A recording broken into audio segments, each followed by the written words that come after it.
Hello everyone. ఈ week Christopher Nolan direct చేసిన Odyssey movie రాబోతుంది.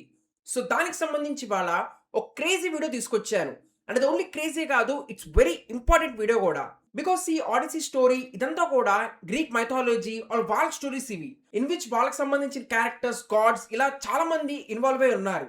అందుకే ఈ వీడియోలో మీకు మొత్తం ఈ ఆడిసీ, గ్రీక్ మైథాలజీ, అసలు ఈ ఆడిసీ ముందు జరిగిన స్టోరీ ఏదైతే ఉందో దాని గురించి మీకు క్లియర్గా ఎక్స్ప్లెయిన్ చేస్తాను. అంటే ఆల్రెడీ ట్రాయ్ మూవీ తీసుకొచ్చారు, బట్ ఇది 100% యాక్యురేట్ కాదు. అంటే దాంట్లో వాళ్ళు చాలా వరకు ఈ గాడ్స్ అనే కాన్సెప్ట్ ఏదైతే ఉందో దాన్ని మొత్తానికి తీసేశారు. బట్ క్రిస్టోఫర్ నోలన్ తీసుకొచ్చిన ట్రైలర్ కనుక మీరు చూస్తే దాంట్లో మనం ఆల్రెడీ మాన్స్టర్స్ని చూడొచ్చు. అంటే నోలన్ కొంచెం అథెంటిక్గా గాడ్స్, మాన్స్టర్స్ వీళ్ళందరిని కూడా చూపిపోతున్నాడు. అసలు ఈ క్యారెక్టర్స్ ఎవరు, నిజమైన కథ ఏంటి, ఆడిసీకి ముందు అసలు ఈ ట్రోజన్ వార్ లో ఏం జరిగింది, ఈ విషయాలన్నీ ఆడిసీ మూవీకి స్పాయిలర్స్ ఇవ్వకుండా చాలా క్లియర్ గా ఎక్స్ప్లెయిన్ చేస్తాను. అందుకే ట్రస్ట్ మీ గైస్, లిటరల్లీ మీరు ఒక్క వీడియో చూసి డైరెక్ట్ గా వెళ్ళి ఆడిసీ మూవీ చూసేయచ్చు. అండ్ వీడియోలోకి వెళ్ళే ముందు చిన్న రిక్వెస్ట్, ఇలాంటి వీడియోస్ ఆర్ ఇలాంటి ఇంట్రెస్టింగ్ కంటెంట్ కావాలంటే ప్లీజ్ లైక్ అండ్ సబ్స్క్రైబ్. మీలో చాలా మంది వీడియోస్ చూస్తున్నారు కానీ almost 80% of the audience subscribe చేయట్లేదు. అందుకే guys please subscribe. Goal is 10K cross చేయాలని ప్రస్తుతానికి. ఇంకా ఈ విషయాలన్నీ పక్కన పెట్టేసి let's get in to the video. Homer అనే ఆయన ది ఇలియడ్ అండ్ ఆడిసీ అనే 2 ఎపిక్ స్టోరీస్ రాశాడు. ఇన్ విచ్ ఇలియడ్ లోనే ట్రోజన్ వార్ స్టోరీని కవర్ చేశాడు. అండ్ ఇవి రెండు బేసికలీ పార్ట్ 1 అండ్ పార్ట్ 2 లాగా. అండ్ లేటర్ ఎవరికి వాళ్ళు వాళ్ళకి తగ్గట్టు ఆ స్టోరీస్ లో చేంజెస్ చేశారు. ఆ స్టోరీ అంతా కూడా 3000 years బ్యాక్ ఒక మ్యారేజ్ లో స్టార్ట్ అవుతుంది. ఇన్ విచ్ ఒక కింగ్ అను సీ గాడెస్ కి పెళ్లి జరుగుతుంది. ఆ పెళ్లి దేవుడి పెళ్లి కాబట్టి అక్కడ చాలా మంది గాడెసెస్ వీళ్ళందరూ వస్తారు. బట్ వాళ్ళు ఐరిస్ అనే ఒక గాడెస్ ని పిలవలేదు. Because she is goddess of chaos, jealousy, that kind of stuff. అందుకే వాళ్ళు తన పిలవలేదు. బట్ అయినా సరే తను పిలవకపోయినా కానీ తనే ఆ పెళ్లికి వచ్చి ఒక గోల్డెన్ యాపిల్ తీసుకొని దాని మీద ఫర్ ది బ్యూటిఫుల్ వన్ అని చెప్పి రాసి ఒక టేబుల్ మీద పెట్టేసి వెళ్ళిపోద్ది. అండ్ ఆ టేబుల్ దగ్గరే ముగ్గురు గాడెసెస్ కూర్చుని ఉంటారు. వీరు ఫస్ట్ ఆమె పేరు వచ్చేసి Hera and she was queen of gods. రెండో ఆమె పేరు Athena, she was goddess of war. And మూడో ఆమె పేరు Aphrodite and she was goddess of beauty. వాళ్ళ ముగ్గురు కూర్చున్న చోట యాపిల్ పెట్టేసరికి ముగ్గురు నేనే బ్యూటిఫుల్ అని చెప్పి గొడవ పడతా స్టార్ట్ చేస్తారు. ఎంతసేపు అయినా కంక్లూజన్ రాకపోయేసరికి వీళ్ళ ముగ్గురు కలిసి జూస్ దగ్గరకు వెళ్తారు. And Zeus is king of gods. ఇదంతా చూసాక ఈ ఫెల్ట్ ఎవరి పేరు చెప్పిన ప్రాబ్లమే, అసలు గోలంతా నాకెందుకని చెప్పి వీళ్ళ ముగ్గురిని ప్యారిస్ అనే భూమి మీద ఉన్న ఒక గొరికాపర్ దగ్గరికి వెళ్ళమంటాడు. తను చాలా ఆనెస్ట్. అందుకే తనే మీ ముగ్గురికి కరెక్ట్ ఆన్సర్ చెప్పగలడు. అందుకే మీ ముగ్గురు తన దగ్గరికి వెళ్ళమని జూస్ చెప్తాడు. కానీ ఇక్కడ ఇంట్రెస్టింగ్ అయిన విషయం ఏంటంటే ప్యారిస్ గొర్రెలు కాసుకునేవాడు కాదు. తను ఒక చాలా పెద్ద రాజ్యమైన ట్రాయ్కి ప్రిన్స్. మరి అలాంటి అతను ఇలాంటి పని చేసుకుంటా అడవిలో ఎందుకు ఉన్నాడనడానికి తనకు ఒక ఫ్లాష్ బ్యాక్ ఉంది. బట్ దానికంటే ముందు మనం అసలు ట్రాయ్ రాజ్యం ఏంటో తెలుసుకోవాలి. ట్రాయ్ అప్పట్లో one of the most richest and powerful Kingdom, mainly because of it's location. చుట్టూ సముద్రం ఉండటం వలన వాళ్ళది ఒక మర్చెంట్ బేస్ అయిపోయింది. దాంతో చాలా వరకు ట్రేడ్స్ అన్ని కూడా వాళ్ళ దగ్గర జరిగేవి. అండ్ అక్కడ చేస్తున్నందుకు అందరూ వాళ్ళకి చాలా గోల్డ్ ఇచ్చేవాళ్ళు. ఇలా ది బికేమ్ వెరీ రిచ్. దాంతో పాటు వాళ్ళ రాజ్యం చుట్టూ చాలా పెద్ద పవర్ఫుల్ గాడ్ కట్టారు. అండ్ ఇక్కడ ఇంట్రెస్టింగ్ పార్ట్ ఏంటంటే ఆ గాడ్ లిటరలీ గాడ్స్ వచ్చి కట్టారు. ఎలా అంటే జూస్ వాళ్ళ కొడుకైన అపోలో అండ్ అలాగే పొసైడన్ కి ఒక పనిష్మెంట్ ఇస్తాడు, దట్ ఎవరైనా ఒక రాజు దగ్గర పనిచేసి రమ్మని. అప్పుడు వాళ్ళు ట్రాయ్కి వెళ్ళి ఆ గార్డెన్ కట్టడానికి హెల్ప్ చేశారు. అందుకే it is one of the strongest wall. Literally దాన్ని పగలగొట్టాలంటే కొన్ని సంవత్సరాలు పడతాయని అనేవాళ్ళు. ఈ రాజ్యానికి కింగ్ ప్రిమ్ అండ్ క్వీన్ హెబేకా రూల్ చేసేవాళ్ళు. వీళ్ళిద్దరికి 49 సన్స్ అండ్ 50 డాటర్స్ పుట్టారు. ఇన్ విచ్ వాళ్ళల్లో one of the important character వచ్చేసి హెక్టర్. తినే వాళ్ళ ఎల్డెస్ట్ సన్. అండ్ తినంటే కింగ్ ప్రిమ్ కి చాలా ఇష్టం. అండ్ అలాగే హెక్టర్ కూడా చాలా మంచివాడు and he's one of the most powerful warrior. తనే వాళ్ళ ఆర్మీ మొత్తాన్ని చూసుకునేవాడు. తన కాకుండా ఇంకో ఇంపార్టెంట్ క్యారెక్టర్ వచ్చేసి వాళ్ళ కూతురైన కెసాండ్రా. అండ్ తన దగ్గర ఒక చాలా పెద్ద వరం ఉంటుంది. తనకి ఎలా వచ్చిందంటే ఒకసారి గాడ్ అపోలో తనని ఇష్టపడతాడు. అందుకే కెసాండ్రాని అట్రాక్ట్ చేయడానికి కెసాండ్రాకి ఈ వరం అనేది ఇస్తాడు. కానైనా కెసాండ్రా నో అని చెప్పడంతో అపోలో దాన్నే శాపం కింద మారుస్తాడు. దట్ నీకు ఫ్యూచర్ కనపడుతుంది కానీ అది నువ్వు ఎవరికైనా చెప్తే ఎవరు నీ మాట నమ్మరని. ఇలా తన దగ్గర ఒక చాలా పవర్ఫుల్ వరం ఉన్నా కానీ అది శాపంలో మారిపోయింది. ఒకరోజు హెబెకాకి ఒక కళ వస్తుంది, that ఎలుగుతున్న Kagada are burning torch ఏదైతే ఉంటుందో దానికి తను భర్త ఇచ్చినట్టు. ఇది రాగానే తను వెంటనే లేచి చాలా భయపడి కింగ్ ప్రిమ్ కి చెప్తుంది. ఇదంతా విన్నాక ఇంకోవైపు కెసెండ్రాకి ఫ్యూచర్లో ఏం జరిగిద్దో కనపడిద్ది. దట్ ఇప్పుడు పుట్టబోయే బిడ్డ మూలాన ట్రాయ్ మొత్తం మంటలో కాలిపోయి నాశనం అయిపోద్దని. సో అందుకే తను గోల చేసిద్ది ఇప్పుడు పుట్టబోయే బిడ్డని చంపేయమని. బట్ యాజ్ ఎ సెట్ తనకు శాపం ఉండటం మూలాన తను చెప్పింది ఎవరు పెద్దగా నమ్మరు. బట్ అయినా సరే వాళ్ళ వైఫ్ కూడా చెప్పేసరికి కింగ్ ప్రిమ్కి అర్థమైంది దట్ ఏదో చెడు జరగబోతుందని. సో అందుకే తను సొంతంగా చంపలేడు కాబట్టి ఆ పుట్టిన బిడ్డను తీసుకువెళ్ళి అడవిలో వదిలేస్తాడు.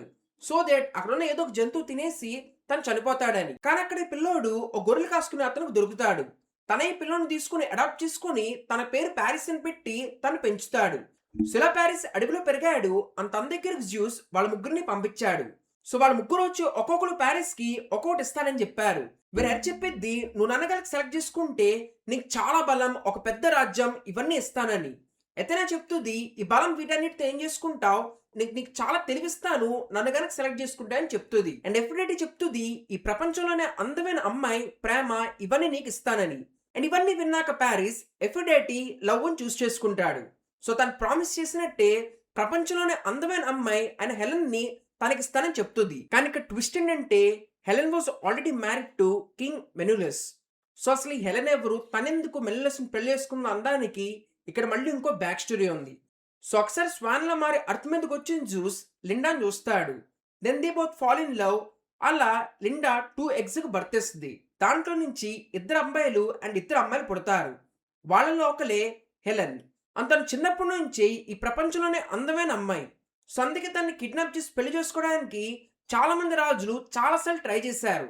దాంతో వాళ్ళ ఫాదర్ ఇలా కాదని చెప్పి కింగ్ ఆడిసిస్ ని ఈ ప్రాబ్లమ్ సాల్వ్ చేయడానికి హెల్ప్ అడుగుతాడు.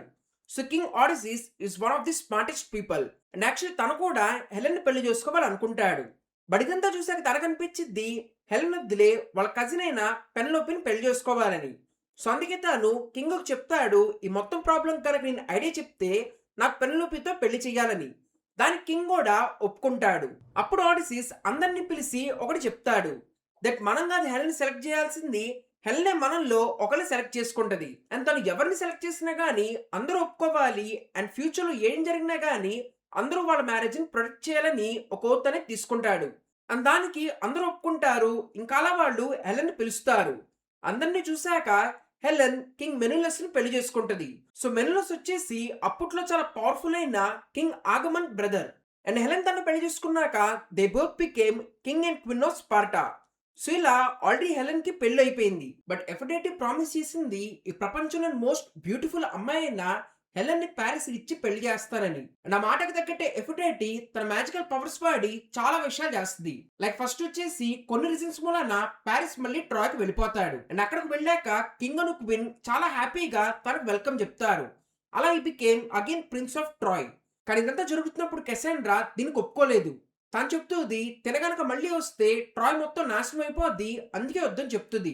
బట్ అయినా సరే తన మాట ఎవరు నమ్మరు. అలా Paris became prince of Troy.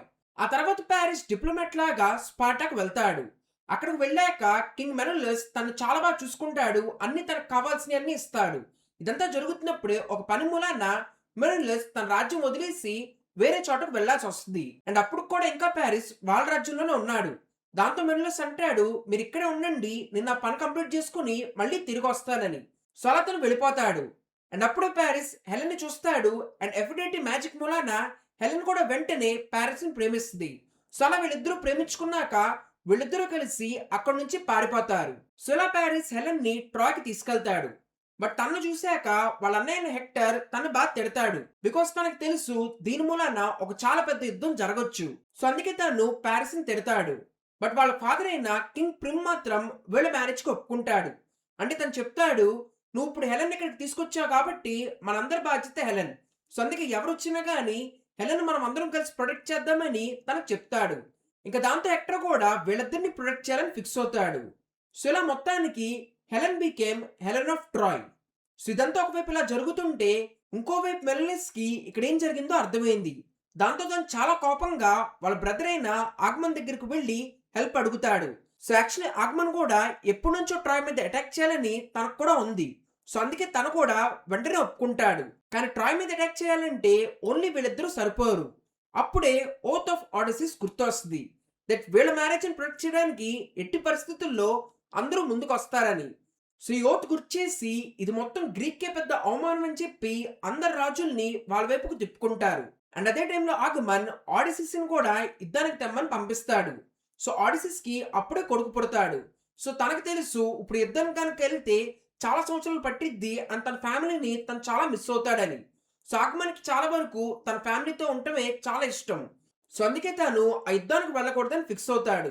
So అందుకే ఆగమన్ వాళ్ళ మనుషులు వచ్చినప్పుడు వాళ్ళకి అర్థమైంది దట్ ఆడిసిస్ కి పిచ్చెక్కిందని. అంటే అక్కడున్న వాళ్ళందరూ అంటారు మా రాజు పిచ్చోడైపోయాడని. అండ్ ఆగమన్ వాళ్ళ మనుషులు వెళ్ళి చూసినప్పుడు ఆడిసిస్ దున్నేదానికి ఒకవైపు గుర్రాన్ని ఇంకోవైపు ఎద్దును కట్టేసి దున్నడానికి ట్రై చేస్తున్నాడు. దాంతోపాటు దున్నుతో తను అక్కడ సీడ్స్ బదులు సాల్ట్ వేస్తున్నాడు. అది చూసాక వాళ్ళకు కూడా ఒక సెకండ్ కనిపించింది నిజంగానే ఆడిసిస్ పిచ్చోడైపోయాడని.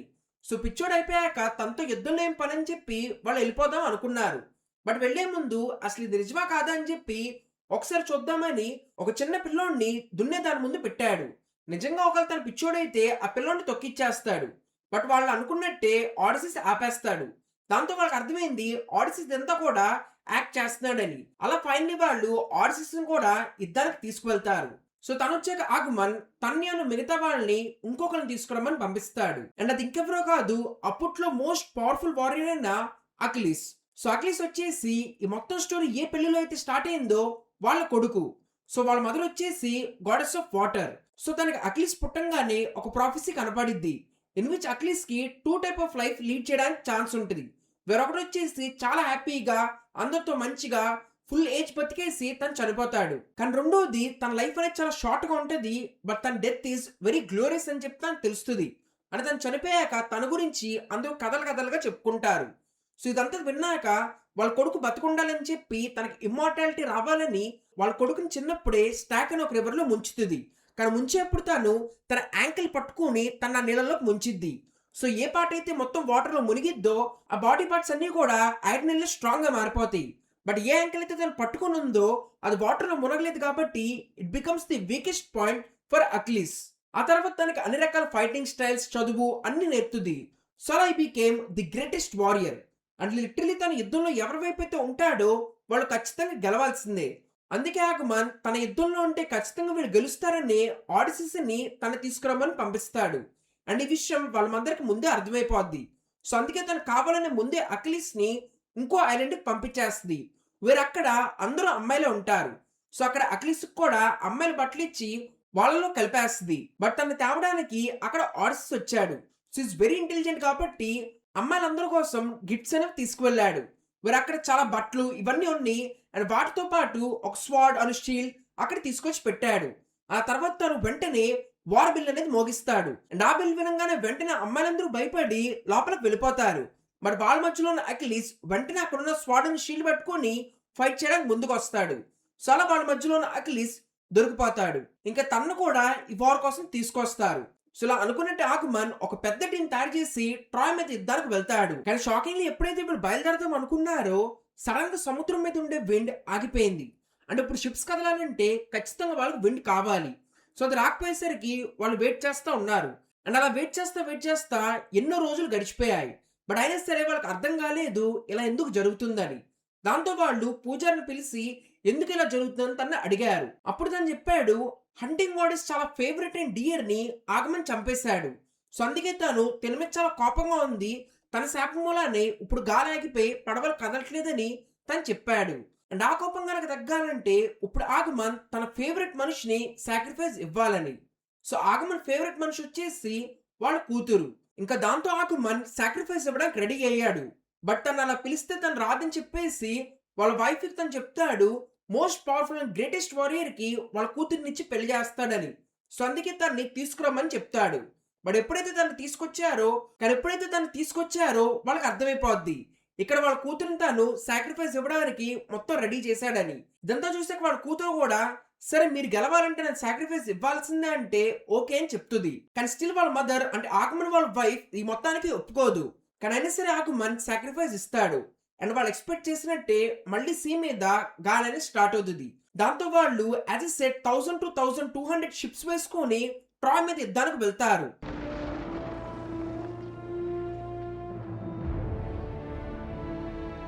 కానీ వాళ్ళకు కూడా తెలుసు యుద్ధం గెలవటం అనేది అంత ఈజీ కాదు. బికాజ్ ఆ గోడలు పగలగొట్టడం అనేది ఇంపాసిబుల్. సో అందుకే వాళ్ళు ఫస్ట్ ఆ చుట్టుపక్కల ఉన్న ఐలాండ్స్ అన్నిటి మీద అటాక్ చేశారు.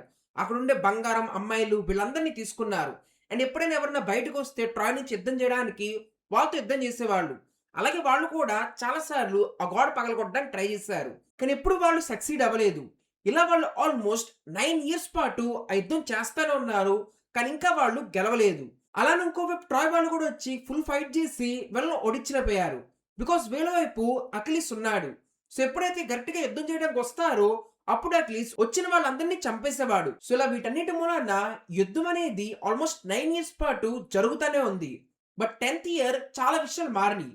మీరు ఒకసారి ఇలాగే వాళ్ళు అటాక్ చేస్తున్నప్పుడు ఒక ఐలాండ్ లో క్రైసిస్ అండ్ బ్రైసిస్ అనే ఒక ఇద్దరు అమ్మాయిలు దొరికారు. సో వాళ్ళలో క్రైసిస్ ని ఆగమని తీసుకుని బ్రైసిస్ ని అక్లిస్ కు ఇచ్చాడు. సో ఫస్ట్ లో సరదా కోసం తీసుకున్న నిదానంగా ఆగమన్ క్రైసిస్ ని ప్రేమించడం స్టార్ట్ చేశాడు. బట్ క్రైసిస్ వాళ్ళ ఫాదర్ ఒక ఐలాండ్ రాజు ఆగమన్ దగ్గరకు వచ్చి తనకు చెప్తాడు వాళ్ళ కూతురిని తిరిగిచ్చేమని. తన బదులు తనకున్న బంగారం అన్ని ఇస్తానని ఆగమన్ చెప్తాడు. బట్ అయినా సరే ఆగమన్ ఇవ్వడానికి ఒప్పుకోడు. సో ఈ క్రైసిస్ బ్రైసిస్ వీళ్ళిద్దరూ గాడ్ అపోలోని పూజించేవాళ్ళు. సో ఇదంతా చూస్తే గాడ్ అపోలో బాగా కోపం వచ్చి తను ఫైర్ ఆరోస్ షూట్ చేస్తాడు. ఇదంతా జరిగాక ఫైనలీ ఆగమన్ క్రైసిస్ ని తిరిగిస్తాడు.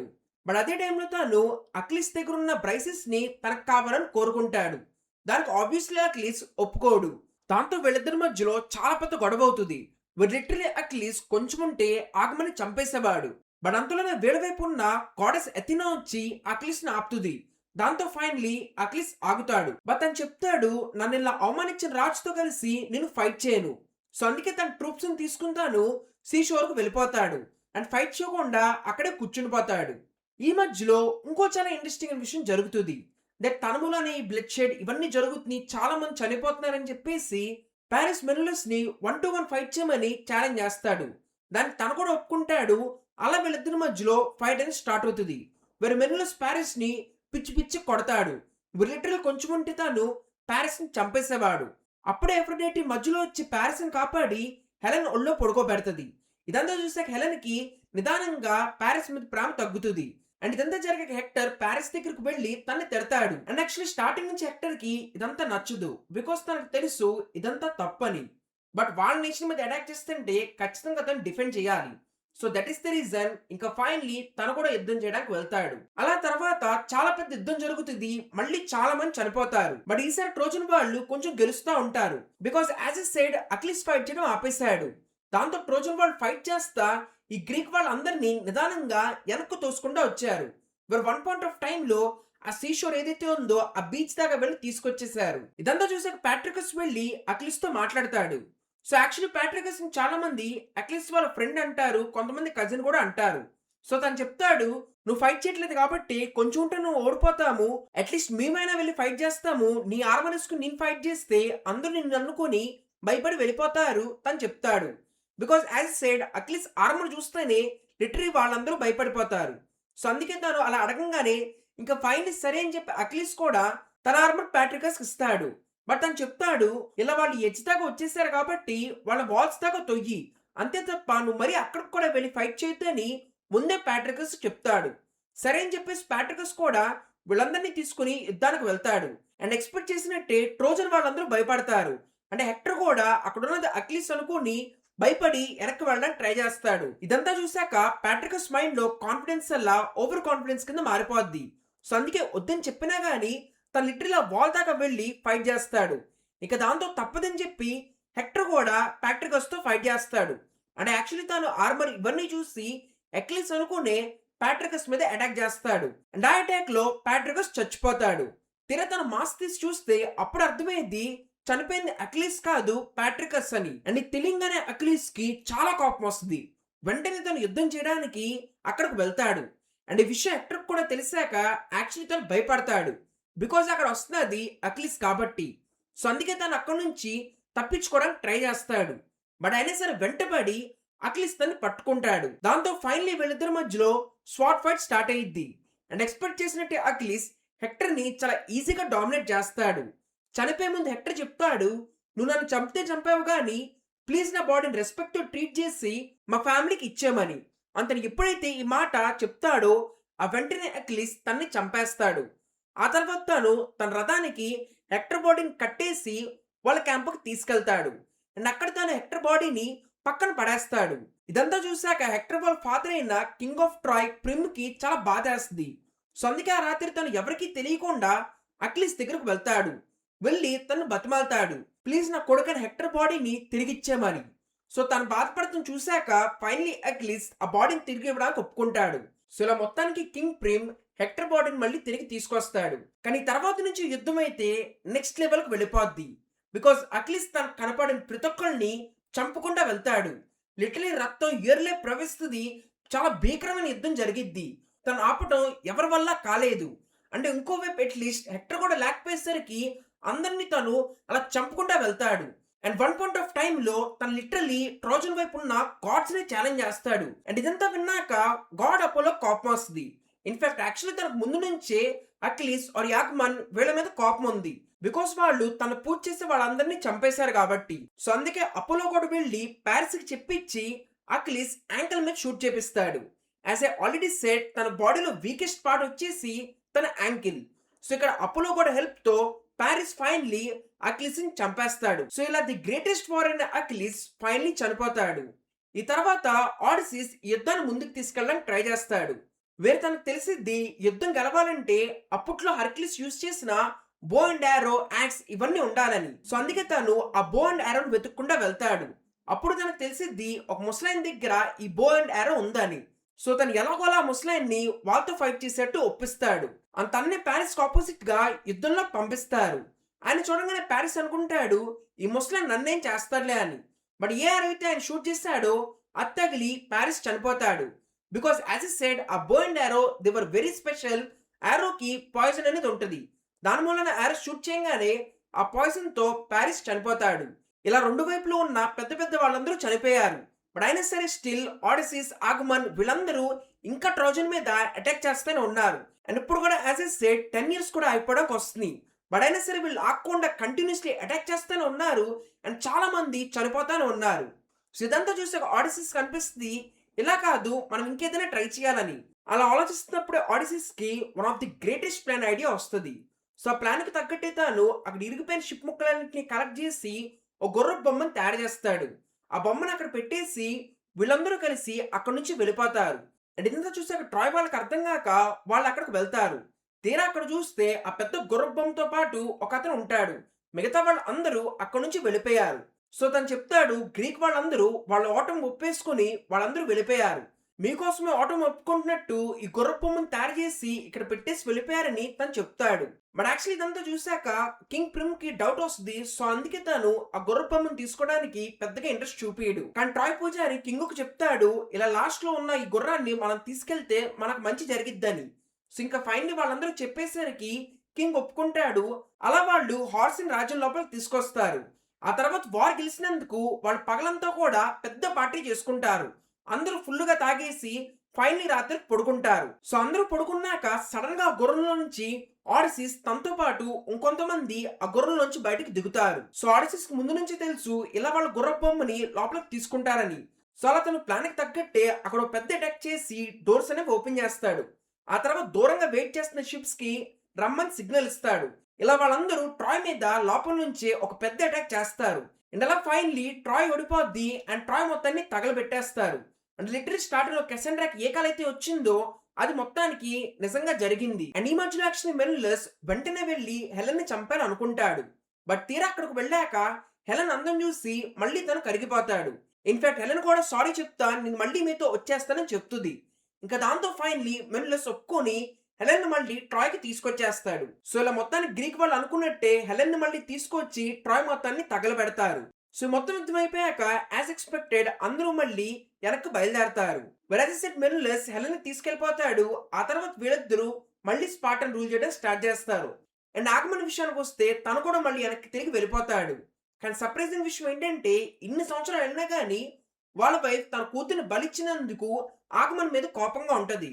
సో అందుకే తను ఆగమన్ రాగానే ఎలా అయితే ఆగమన్ వాళ్ళ కూతుర్ని చంపేశాడో అదే విధంగా వాళ్ళ వైఫ్ ఆగమన్ ని చంపేస్తుంది. వీళ్ళతో పాటు ఫైనల్లీ యుద్ధంలో లాస్ట్ మిగిలింది ఆడిసిస్. సో ఆడిసిస్ కూడా వీళ్ళలాగానే ఇంటికి బయలుదేరతాడు. ఇలా నేను స్టార్టింగ్ లో చెప్పిన హోమర్ రాసిన ఫస్ట్ బుక్ ఎండ్ అవుతుంది. బికాస్ సెకండ్ పార్ట్ మొత్తం కూడా ఆడిసిస్ ఇంటికి తిరిగిళ్ళే జర్నీ. అండ్ దీని మీదే ఇప్పుడు క్రిస్టోఫర్ నోలన్ మూవీ అనేది తీశాడు. ఎందుకు ఇది ఇంత స్పెషల్ అంటే వీళ్ళలాగానే తను కూడా బయలుదేరినా గానీ తను ఎన్నో సంవత్సరాల పాటు ఇంటికి చేరుకోలేడు. సో అది ఎందుకు, ఎలా, దేని మూలాన తను ఇంటికి చేరుకోలేకపోయాడు, ఈ మధ్యలో తను ఎలాంటి కష్టాలు చూసాడు, ఏ వింతలు జరిగినాయి, ఇవన్నీ కూడా ఈ విషయాలన్నీ హోమర్ ఆడిసిస్ బుక్‌లో రాసాడు. And as I already said Christopher Nolan ఈ బుక్ మీదే ఇప్పుడు మూవీ అనేది తీశాడు. సో ఇప్పుడు దీని గురించి చెప్తే ఆబ్వియస్లీ ఆడిసీ మూవీ స్పాయిలర్స్ అనేవి మీకు వస్తాయి. సో అందుకే నేను ఈ స్టోరీని ఇక్కడితోనే ఆపుతున్నాను.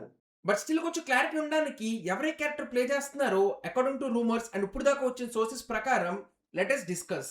So as we all know, first of all Matt Damon Odysseus role play చేస్తున్నాడు. అండ్ యానా హ్యాథ్వే ఏమో ఆడిసిస్ వాళ్ళ వైఫ్ అయిన పెన్లోపి రోల్ ప్లే చేస్తుంది. అండ్ వీళ్ళిద్దరు కొడుకైన Telemachus role Tom and play చేస్తున్నాడు. జెండే ఏమో ఎథినా రోల్ ప్లే చేస్తుంది. అండ్ జాన్ బెథల్ వచ్చేసి మెన్లెస్ రోల్ ప్లే చేస్తున్నాడు. And Agamemnon role is played by Ben Safdie. Helen of Troy character is played by Lupita. And actually first నుంచి జనాలందరూ Achilles character Elliot Page play చేస్తుంది అనుకున్నారు కానీ but ఇప్పుడున్న rumours ప్రకారం తన క్యారెక్టర్ ప్లే చేయట్లేదు, తనేదో వేరే క్యారెక్టర్ ప్లే చేస్తుందంట. సో ఇలా ప్రస్తుతానికి తెలిసిన క్యాస్ట్ అండ్ క్యారెక్టర్స్ వీళ్ళు. మిగతా వాళ్ళందరూ మనం మూవీ చూసాక తెలుసుకోవాలి. బట్ ఎనీవేస్, మీరు కనుక ఈ వీడియో ఎక్కడి దాకా చూసారంటే డెఫినెట్లీ ఐ గెస్ ఈ నరేషన్ కానీ స్టోరీ మీకు నచ్చి ఉంటుంది. సో అందుకే please like and subscribe. And అలాగే ఖచ్చితంగా ఆడిసీకి మీతో పాటు రాబోతున్న మీ ఫ్రెండ్స్ అందరికి కూడా ఈ వీడియోని షేర్ చేయండి. సో దట్ వాళ్ళు కూడా మీలాగే ఎటువంటి క్వశ్చన్స్ లేకుండా ఆడిసీ మూవీని ఎంజాయ్ చేయగలరు. ఇంకా overall thank you guys. Next వీడియోలో కలుద్దాం. బాయ్.